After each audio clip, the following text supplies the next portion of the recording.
The Honourable Carl McGinn. Thank you, Madam President. I too rise to show my support for the discussion tonight, commenced by the Honourable Alison Zamon, and firstly say thank you to the Honourable Member for bringing it to my attention and giving me the opportunity to meet the two strong unionists in the halls. Very lucky to be coming around the corner at that exact time. And, you know, to see these smiling faces that were so optimistic was really inspiring. And, you know, like the Honourable Matthew Swinburne, I too am a trade unionist and a very proud one, and have experienced a few things that I thought were tough times as a worker, but we can definitely say it's a lot tougher in other countries. You know, these countries, like Australia, have been built off the back of workers, and unions are a critical role within maintaining workforces in the fair pay and conditions. You know, Filipinos are well known within the seafaring industry for being a region that's exploited. You know, we're talking about, remember the ship that was taken from Alcoa down here in Kwinana and Portland that was replaced with Filipino workers. Them Filipino workers were said to be being paid $2 an hour. An absolute disgrace. And, you know, that's the way companies exploit them, not just in their own country, but also around the world, and are using them as workforces to take over unionised workplaces around the world.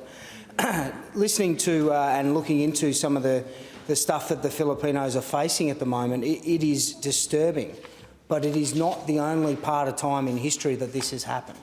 And I reminisce on trade unionists such as Harry Bridges when he started the ILWU in 1934 in San Francisco, when they took a stand, and there was murders and there was foul play and there was a lot of things that that the government was doing. And, you know, you talk about, I'm reading that the government is interfering in things in negotiations and with police and stuff like that. We had our own government interference in 1998 with the Patrick's dispute here in this country, when the Howard government teamed up with Patrick's and kicked out an entire unionised workforce. So we stand in solidarity with these workers in the Philippines. I definitely do.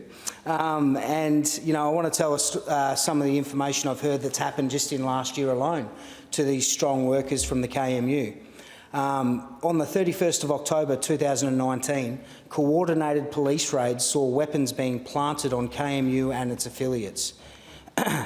Children had been held at gunpoint.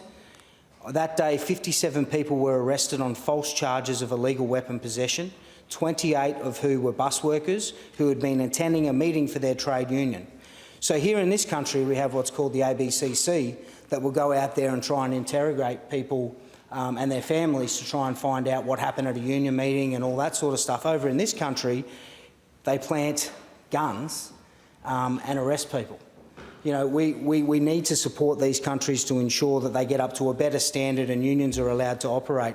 46 union members or officials have been murdered in 3 years. It's an absolute disgrace, and I'm very honoured to be able to stand up and give a few words in support of all the unions in the Philippines that are going through this, and in particular the KMU for standing up and travelling around to share this to the rest of the world. And I hope that our federal government takes on board that you can't just expect to hire exploited workers and not care about the moral principle of why they're being exploited. I think that too often in this country we see ourselves buying products and endorsing contracts and free trade agreements with countries that don't have the same standard of safety, don't have the same fair work pay and conditions, and we take advantage of that. And that's what I think the Australian government needs to stop doing, and we need to start supporting countries that are doing the right thing and building from the ground up. My support and solidarity to the comrades over in the Philippines, and I hope they get a win over there. Thank you.